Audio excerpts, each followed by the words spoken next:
Dave Chappelle, Nicki Minaj, and when your partner's body just ain't quite what you want. We gonna get into it. Let's get it!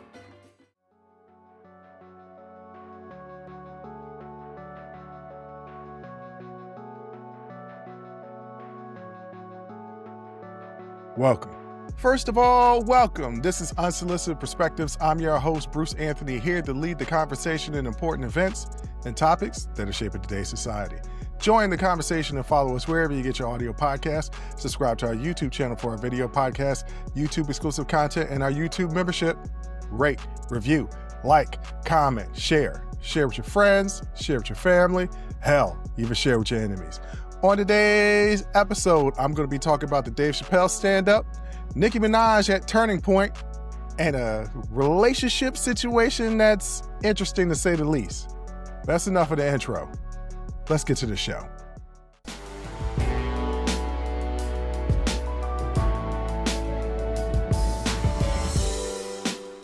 So welcome back, ladies and gentlemen. Welcome back. Had a nice little vacation, even though my sister doesn't call it a vacation the way I do it, but it was a vacation. It was a break. It was a much needed break. Now, it's been a little while since I recorded by myself. Let's put it this way. It's been a little while since I recorded by myself. I'm going to probably be a little rusty. I don't know how well this show is going to go, if it goes well at all, but I'm going to do what I always set out to do, and that's do my absolute best. I'm talking about topics that are very interesting to me. So I'm assuming, since you watched the show, and if you have been watching and listening for so long, that what interests me interests you as well. So I think you'll find these topics interesting and my unsolicited perspective, even though it isn't unsolicited because you guys are tuning into the show. My perspective on these matters are going to be on brand for me. Let's just say that. Let's start with Dave Chappelle. Dave Chappelle came out with a new concert comedy special. They used to call them concert comedy specials, but comedy special. It came on right after the Jake Paul fight where you saw Jake Paul get knocked out. I didn't watch it then. I was in Atlanta and I said, you know what? It was on Netflix. Everybody was asleep. It's like, let me watch this. And I watched it. And you guys know I'm a huge Dave Chappelle fan. If you listen and watch this show, you know I've talked about Dave Chappelle, a great reference. I think he's a genius. Not just a comedic genius. I think he is extremely, extremely bright, which I believe most comedians have a really, really high IQ anyway. They might not be the most as far as educated, but IQ isn't rated on your education. IQ is rated on your intellect. But okay. So I've been a little disappointed because Dave has doubled down on attacking the trans community in a lot of these specials.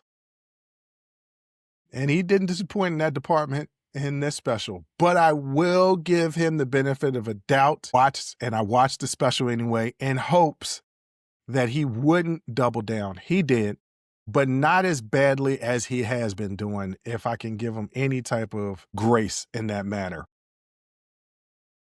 At the end of it, my sister came out of her room and walked into the living room as I was ending the episode. And she was like, you're in serious thought right now. And I was like, yeah, I am. I don't know what to think of the special. She was like, was it funny? I was like, I always got to make things about myself. Sorry, guys. I do. I have dreams, I don't know, every couple of years where I do a stand-up routine. Now, I have no desire whatsoever to be a stand-up comedian.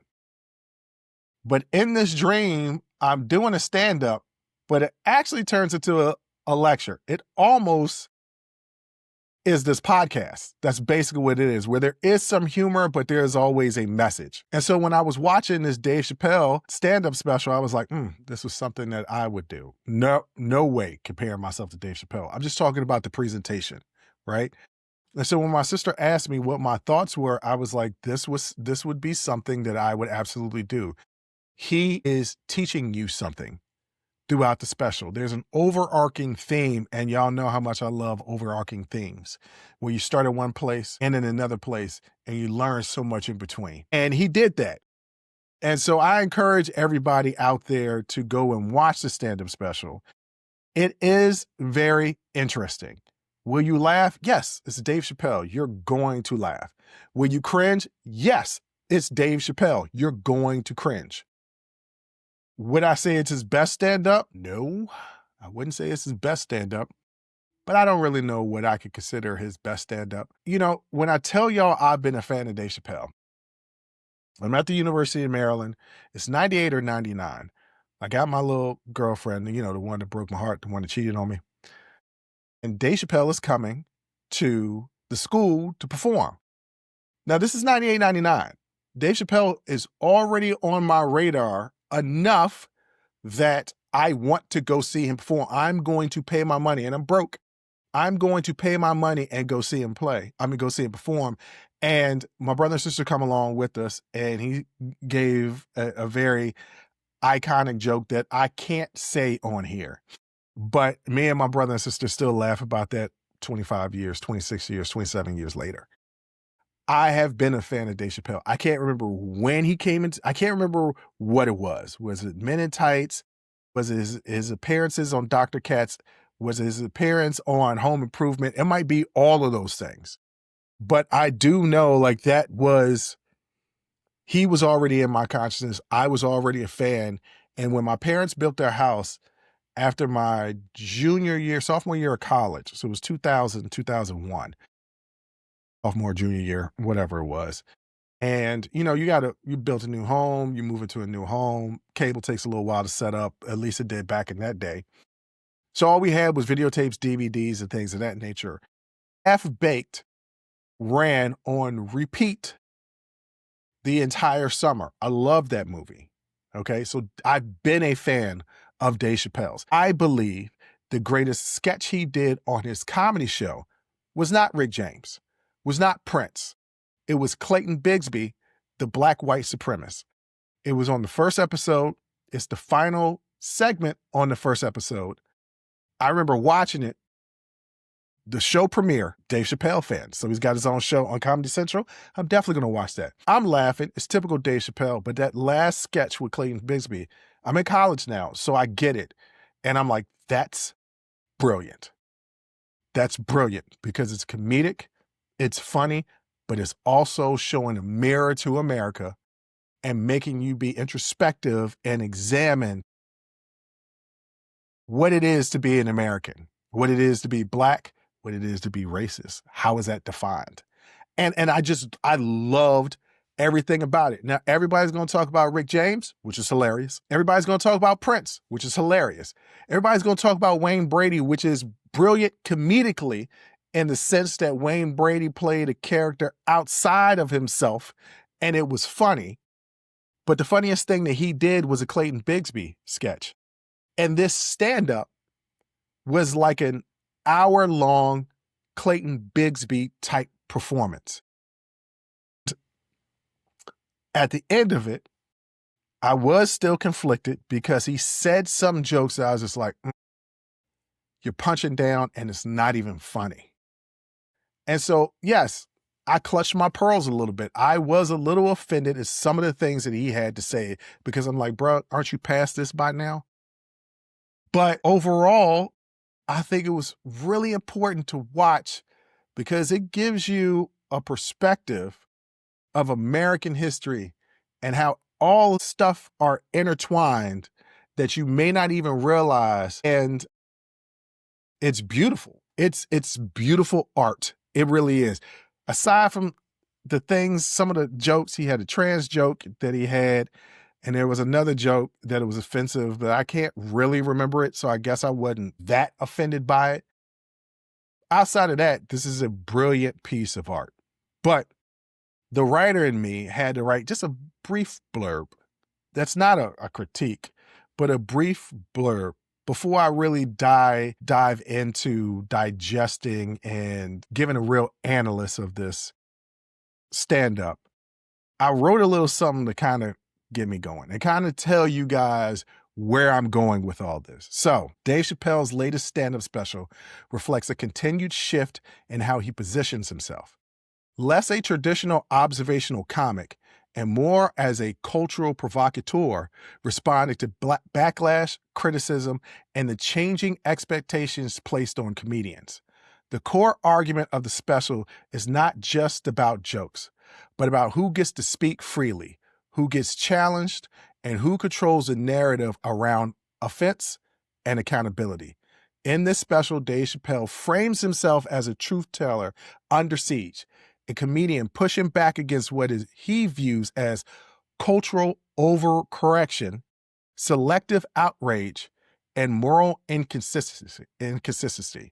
Rather than centering purely on punchlines, the special emphasizes commentary on cancel culture, tension between marginalized groups, the limits or defense of free speech. His belief that comedians should not be moral referees is also evident throughout this special.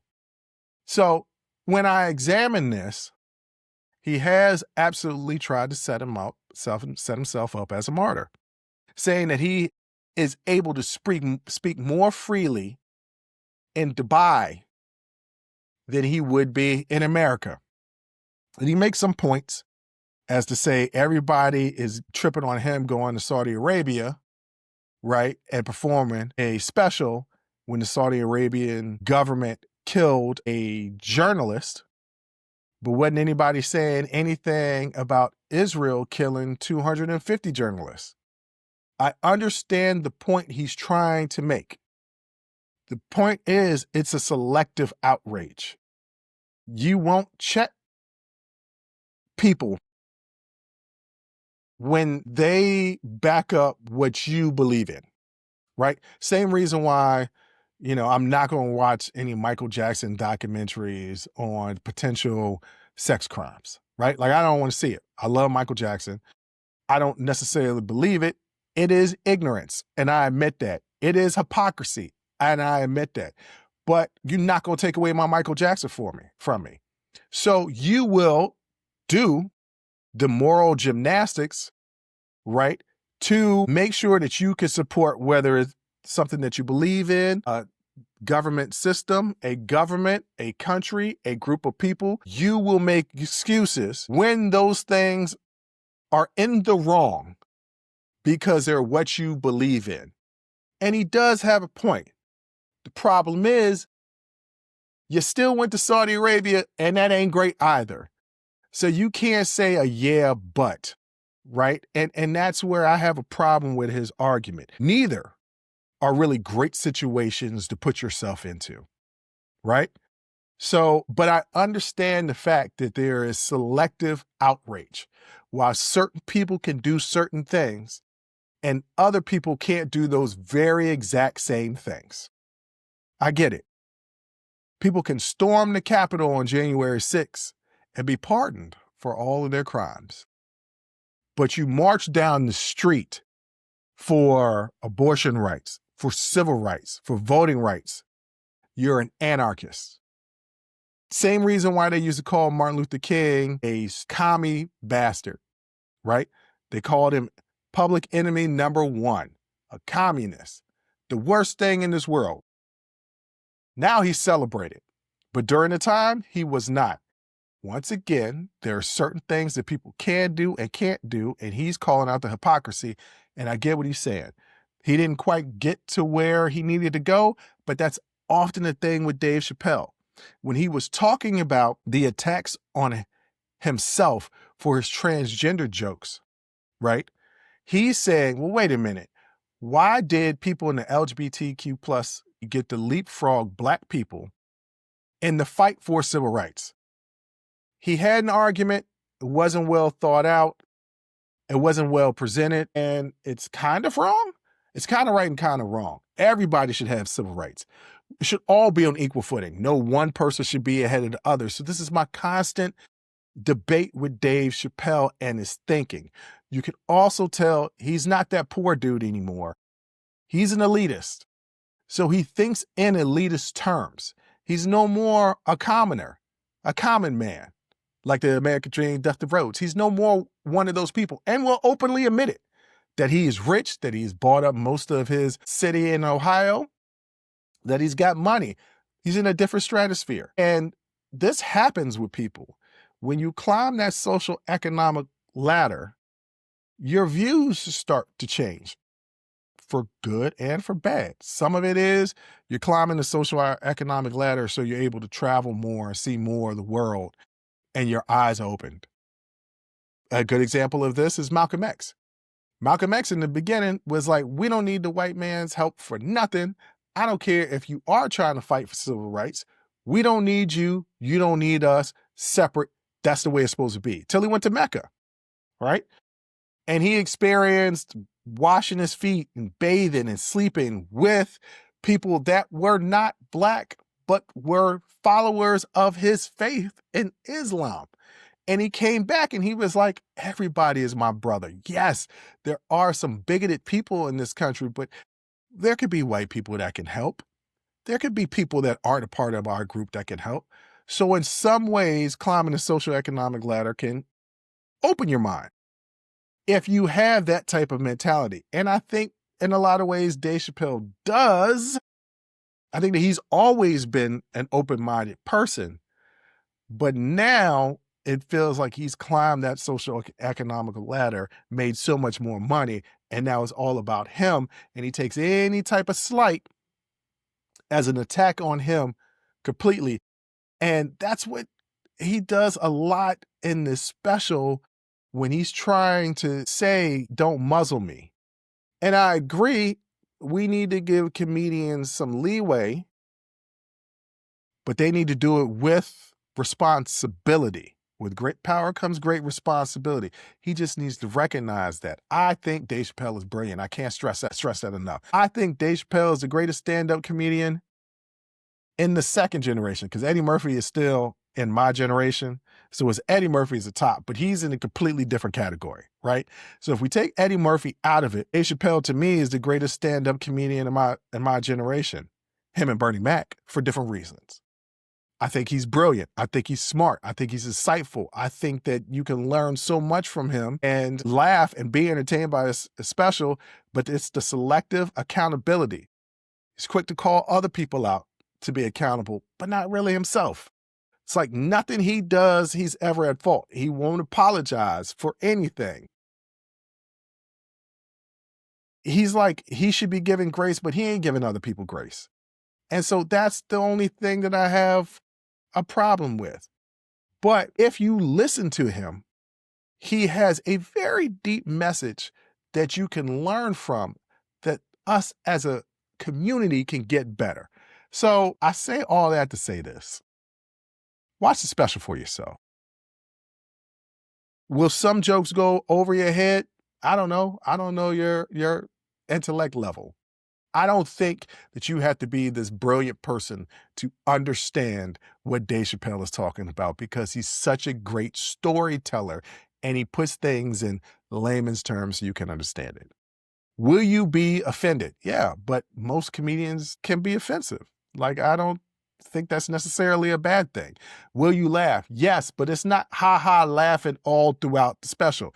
Your side's not going to be hurting. You're not going to be laughing out loud. My sister made a comment that I only had one loud laughing outburst as I was watching the stand-up. I love to laugh, and I laugh outbursts all the time. Y'all see me on the show. It's not that type of funny, but it's smart funny. So I recommend it. Y'all go ahead and check it out. I recommend checking it out solely for the history lesson that he gives.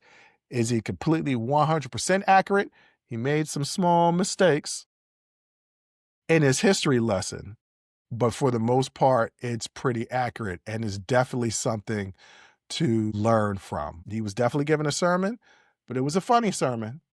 So I guess if you kind of like this show, once again, not comparing myself to Dave Chappelle, but if you kind of like this show where there's some humor, it's not laugh out loud funny, but you're going to learn something, that's the stand-up that Dave Chappelle did. You're going to learn something. You're going to laugh a lot more because he's Dave Chappelle and I'm Bruce Anthony, right? There's no comparison. You're going to laugh a lot more and you're going to learn something. And if you have an open mind, it won't be a waste of your time. Let's put it that way. It will not be a waste of your time. But speaking on somebody who is trying to move the culture forward in good and bad ways, right? Dave has some missteps, but his intention for all of us to be better people is absolutely there. And that's the reason why I still rock with him. We all are misguided in some of our actions and words, but I know I could feel what his intentions are, and his intentions are for us all to be better.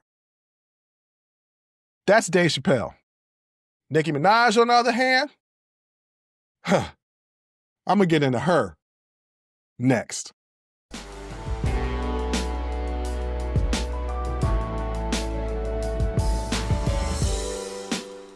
Okay, guys, Nicki Minaj. Nicki Minaj appeared at the Turning Point USA American Fest, where she publicly aligned herself with Donald Trump and J.D. Vance, leaned into culture war rhetoric on gender and religion, and framed herself as a persecuted Christian truth teller.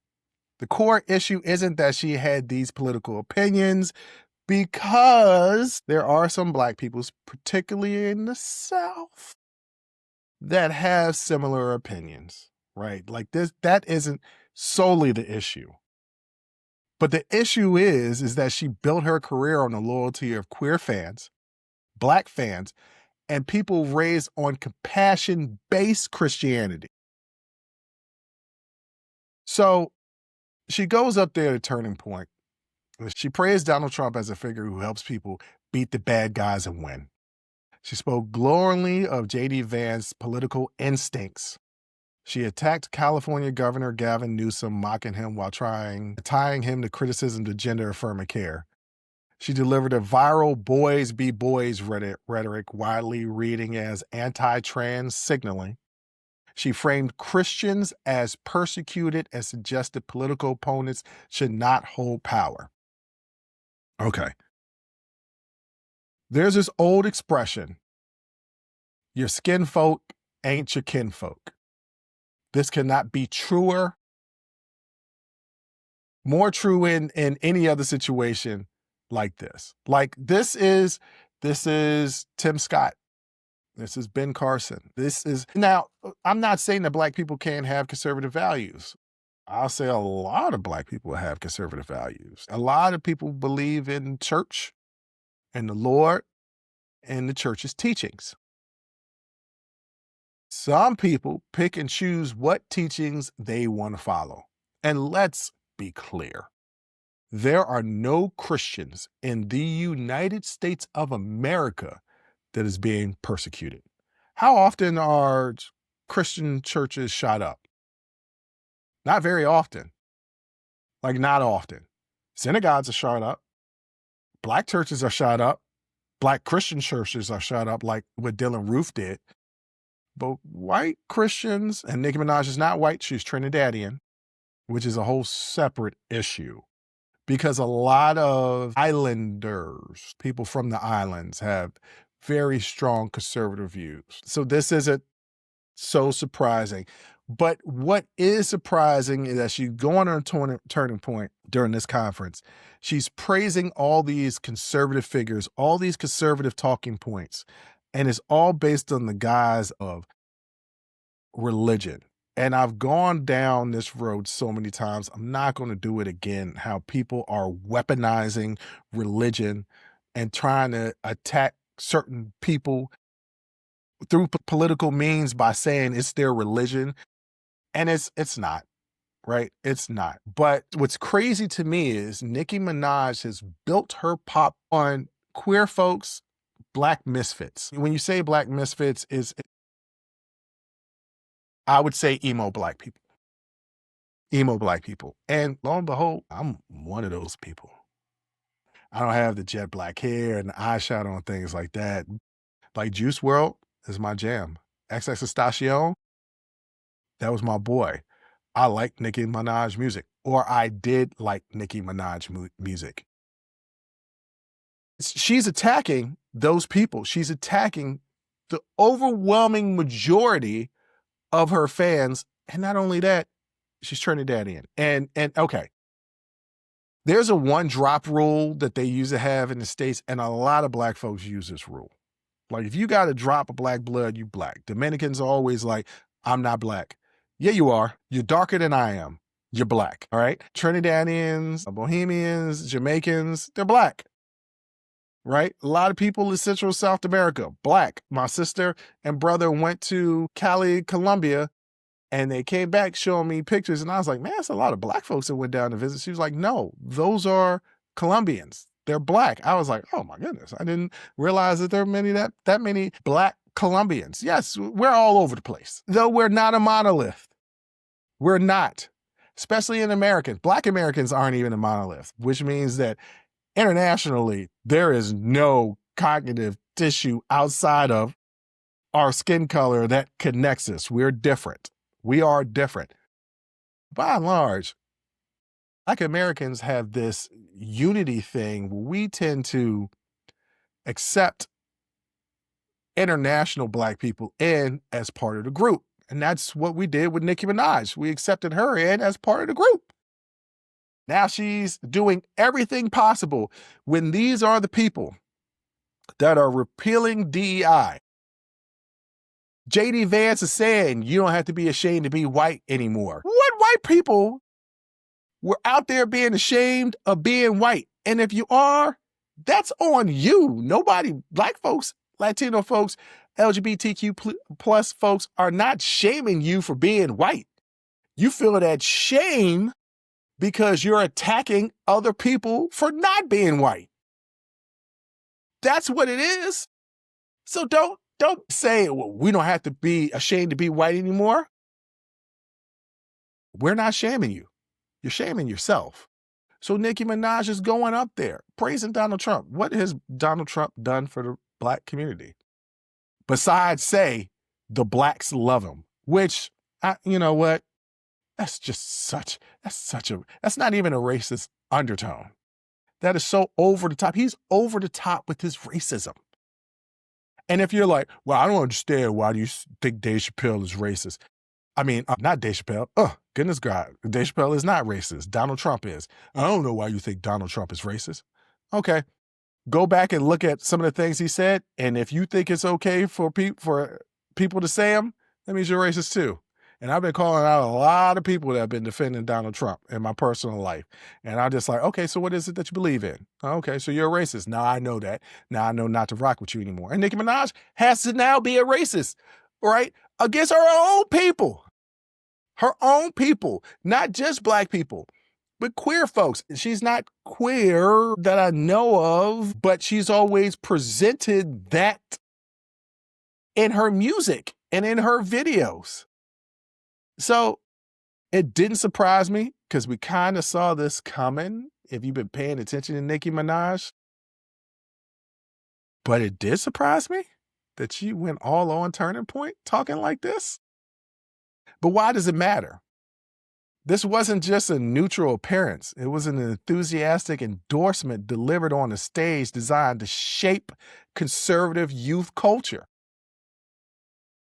It's the youth. I used to think when I was in college, I grew up on watching Eyes on the Prize and the civil rights movement. I didn't grow up in the civil rights movement, but learning about that, some of the figures were still alive. So you would hear stories and family members that went through it. Hell, my parents were born while Jim Crow was still a thing. They were functional.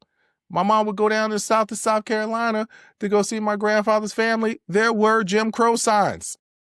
She was walking around talking in school. Like that's my parents' generation. So my grandparents definitely experienced it. So I know these things, right? I experienced these things through secondhand nature. And I always thought that hatred, when I would see the images of lynchings, and you would see fields full of white folks, even with little kids at this horrific event that they're celebrating. I always thought, well, when that generation dies, there'll still be some racism because hatred and bigotry will never go away. It's been here since the beginning of time. Unfortunately, it will continue until the end of time. It's never going to go anywhere. But that type of racism, hatred, and bigotry is going to die out. And no, they're teaching the youth. They're teaching the youth to hate that well. This is the reason why you see a rise in the Nazi movement in the youth culture. Nick Fuentes, okay, was at this conference. No, wait a minute. Was he? No, he wasn't. But he's spoken to people like this, groups like this, conferences like this. Ben Shapiro, Tucker Carlson are there. They're not quite Nick Fuentes, but they ain't that far off. You see what I'm saying? She's bringing cultural relevancy to this conference because of her stature in the hip hop community. That's the reason why it's a big deal.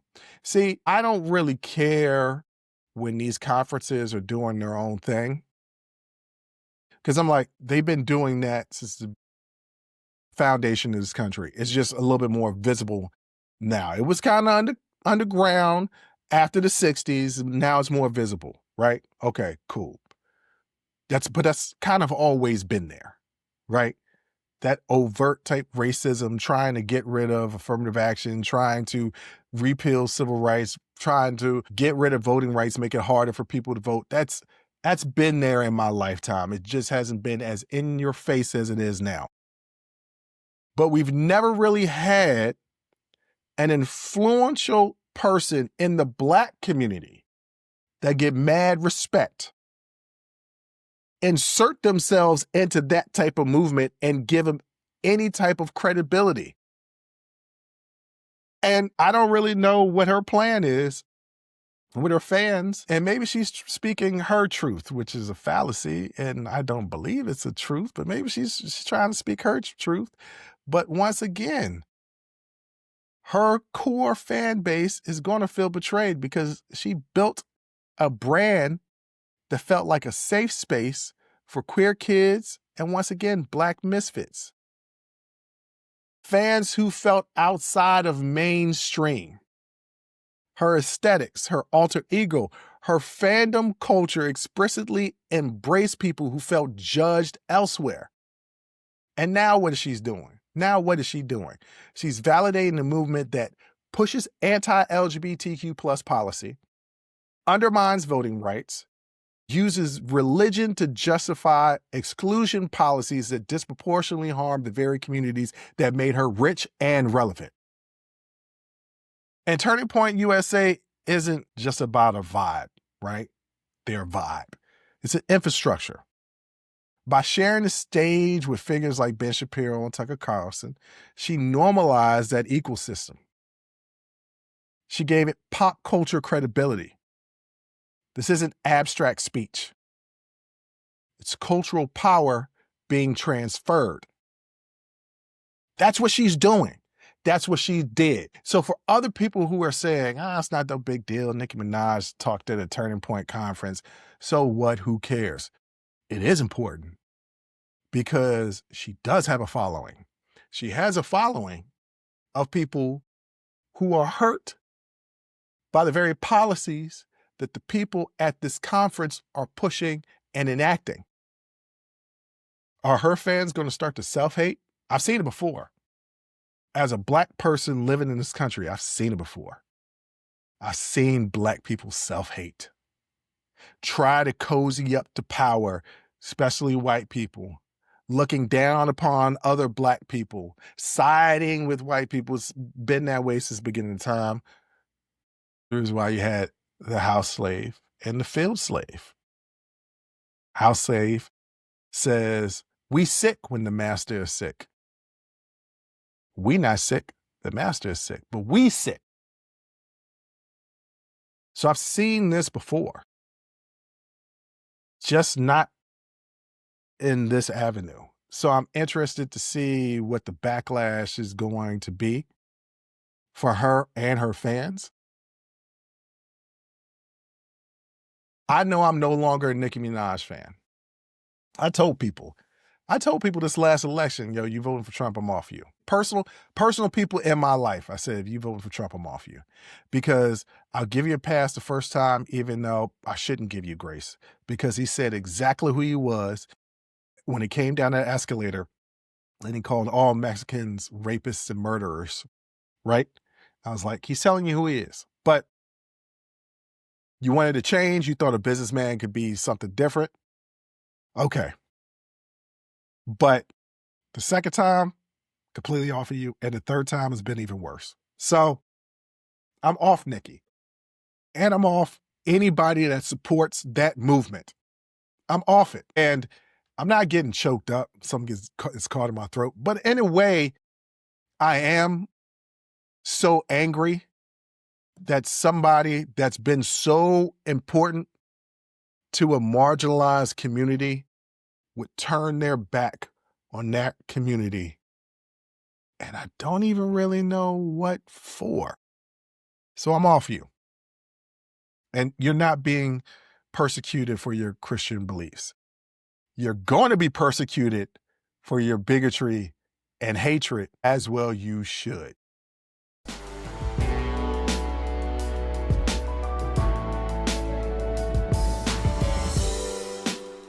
All right, so this last segment, I'm going to talk about relationships. And I know y'all think, Bruce, why do you talk about relationships so much when all you have is failed relationships? That's all anybody ever has is failed relationships. Look, what's a successful relationship? You could date somebody for 2 weeks and it'd be successful. You could be with somebody for 30 years and it'd be not successful. I've had plenty of successful relationships.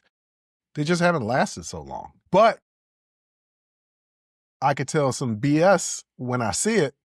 And this story that I found on Reddit was some BS. So the title of it was He Wants More Ass. And let me just say that what man doesn't, but let me really define what it is that I'm talking about. These BBLs is getting out of control. I, as a fitness professional, can tell you, you can create an incredible ass. I had a very good friend of mine that I met in college. I was in college. She was much older. I was 19. She was 25. And when I met her, she was relatively thin. But she had decided, and this was all the way back in 1998, she had decided that she was going to work out, gain weight, and get a booty. And let me tell you, she did. And it was a very nice booty. I like natural booties, right?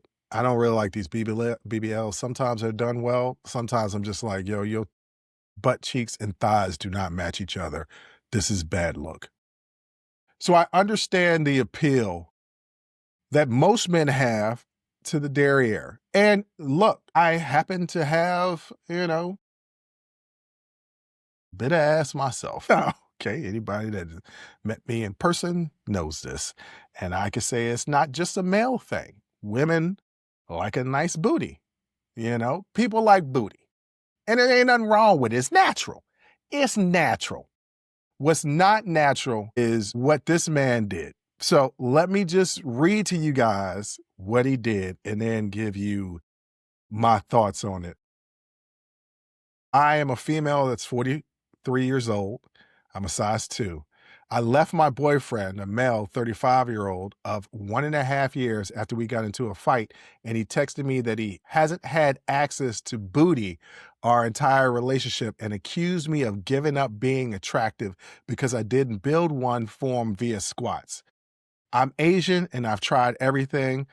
This is from a man who swore I had the perfect body, all the while I caught him constantly staring at curvier women. Apparently my glutes were a contractional obligation that I failed to fulfill. Am I overreacting, or did I just escape a lifetime membership to Planet Shittiness? My Reddit sisters and brothers in Christ, please advise. Now, I don't know if we Reddit brothers and sisters in Christ. I'm not going to go quite that far, but this is what I will say. I do have a particular type. I have a type that I am drawn to. I'm not going to tell y'all what that type is, but there is a physical type that I am absolutely drawn to. It's not the only thing, but there is one that'll get me, okay? Now, have I dated my non-physical type? I have. I've actually been in a relationship with women who were my non-physical type for an extended period of time because I dug their personality. And this is what I learned. Because I like a nice booty myself. When he said he wasn't getting access to booty, he wasn't talking about sex. He was talking about he wanted a curvier butt-cheeked girl, woman, and she wasn't doing it. By the way, just because you're Asian does not mean that you can't get a booty, but being a size 2, it's going to take some work, right? But it can happen. She would just have to hire somebody, but only if she wanted to do that. Don't change your body for somebody else, first and foremost. But this is what I discovered when I was dating people who wasn't physically my type. Because I liked them, they became more attractive to me. Now, men by and large are very visual people. Not a lot of times men will have an open mind like I will of really trying to get to know a woman and be her friend and not think of her as solely a sexual object. I am more evolved recently. So, and when I say recently, like the last 10, more evolved in that manner. Some men aren't. Okay. But I've experienced that when I dig a person, if I could sit down and have a conversation with you, unless you have just a back and then calves, right? Unless you go back and calves and there's nothing back there, if you got a little something back there, that's going to be good enough for me because I dig your spirit. And this is what I'll also say. Sex life in general is always better when you actually like the person. A lot of the reasons why these people are in these toxic relationships is because they have mental health issues that they need to address. That's first and foremost. A lot of people out here are dating when they're depressed or anxiety is driving them, so on and so on, and they need to work on themselves. That's the reason why they're toxic. But the reason why they're drawn to each other is because they genuinely like each other. It's just not about sex. Sex wears off. And you can have good sex with almost anybody if there are emotions attached to it. If you care about them, if you like them, it's better. Same thing with the visual aspects. And it goes both ways, right? A woman can be, or a man can be so physically attractive that you will move past the fact that they have a dry ass personality or they're dumb because they're so attractive, but that won't last that long, right? Because your personality, unless you're Nicki Minaj, your person, or maybe that was always her personality, your personality doesn't change that much. Your body can change completely. My body changes 4 or 5 different times in a year. In a year. So those aren't things to hold on to, but the personality always is. And so when you care about somebody, something that would be a quote unquote flaw to you, not saying it is a flaw, but quote unquote flaw to you, you'll move past it. I'm talking about physical, quote unquote physical flaws. You'll move past it because you dig them so much. And I have. That's the reason why I know this can be true. My man just didn't care about her. And it's good that she got out of it when she did, because who demands you to change your body for them? That's crazy. It means he's not happy with you as a person and your whole being and who you are. And yeah, that sucks. Look, being rejected sucks. There is nothing about being rejected that you're just like, oh, okay, that's cool. No. Being rejected, no matter what it is, sucks. And yes, people try to avoid it at all costs. But you got to walk into that fire and face that fire, face that burning heat to find out what you are on the other side of it. And that's cool that she left him. You're not overreacting. You should leave him, because if somebody can't respect you and accept you for who you are, what you are, and everything that you bring to the table, then it's on to the next one. And I know it's a tough pill to swallow. It's been a year and a half. It's going to take you about half a year to get over it. They say the amount of time that you date, half that, and that's the amount of time it takes for you to get over it. Give or take. Some people are just cold. Some people say that they're over it, but aren't really, right?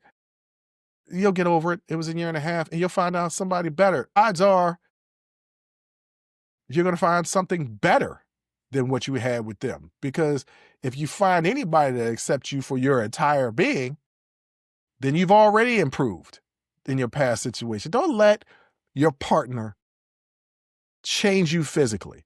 It's okay if they help you mentally and spiritually and emotionally to better yourself.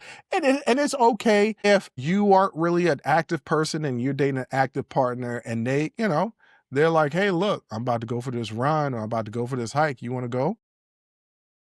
And maybe in that regard, that's healthy as long as they're not pushing it on you and y'all are doing joint things together. That's cool. But if they're trying to tell you, hey, I want your breast to be bigger. I want your booty to be bigger.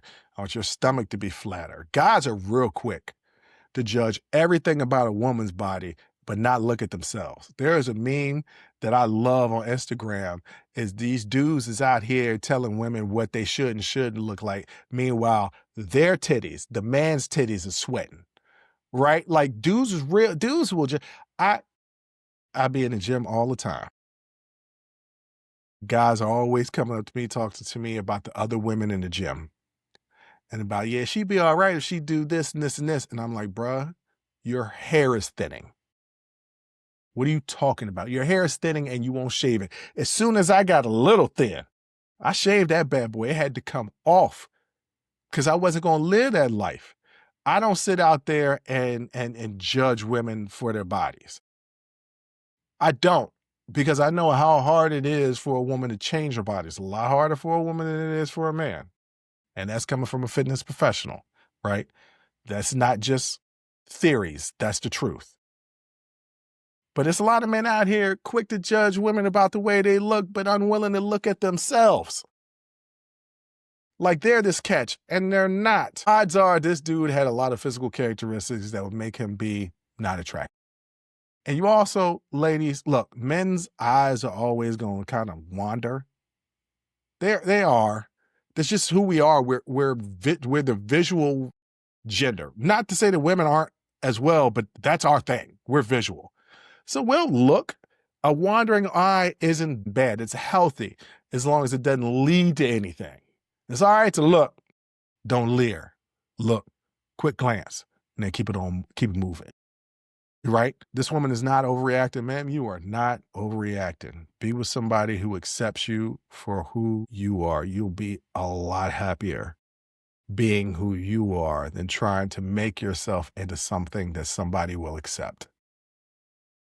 That's some of the realest advice I can give to anybody out there for any situation. Be who you are. People are going to either accept you or they're not. If they don't, okay, then they're not supposed to be a part of your life. It may hurt. It may suck, but it'll be the healthiest thing that you could ever do.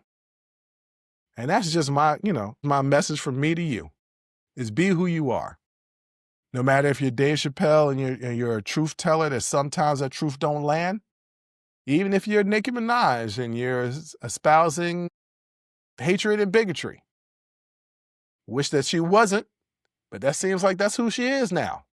Okay. I accept the fact that that's who she is and will no longer listen to her music. That's my choice because I don't want that in my life. And this young lady cut that man out because he wanted a woman with a little bit more ass. Well, go out there and get that woman with a little bit more ass.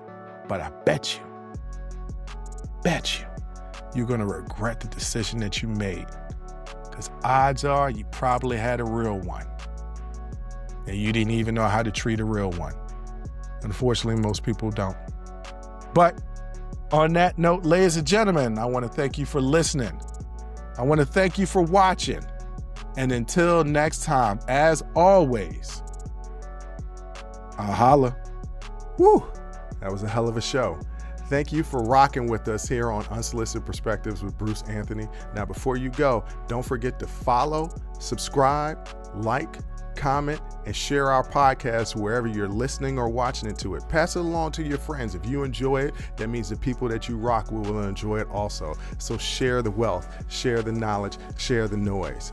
And for all those people that say, well, I don't have a YouTube. If you have a Gmail account, you have a YouTube, subscribe to our YouTube channel where you can actually watch our video podcast and YouTube exclusive content. But the real party is on our Patreon page, After Hours Uncensored and Talking Straight-ish. After Hours Uncensored is another show with my sister. And once again, the key word there is uncensored. Those are exclusively on our Patreon page. Jump onto our website at unsolicitedperspective.com for all things us. That's where you can get all of our audio, video, our blogs, and even buy our merch. And if you really feel generous and want to help us out, you can donate on our donations page. Donations go strictly to improving our software and hardware so we can keep giving you guys good content that you can clearly listen to and that you can clearly see. So any donation would be appreciative. Most importantly, I want to say thank you for listening and watching and supporting us. And I'll catch you next time. Audi 5000. Peace.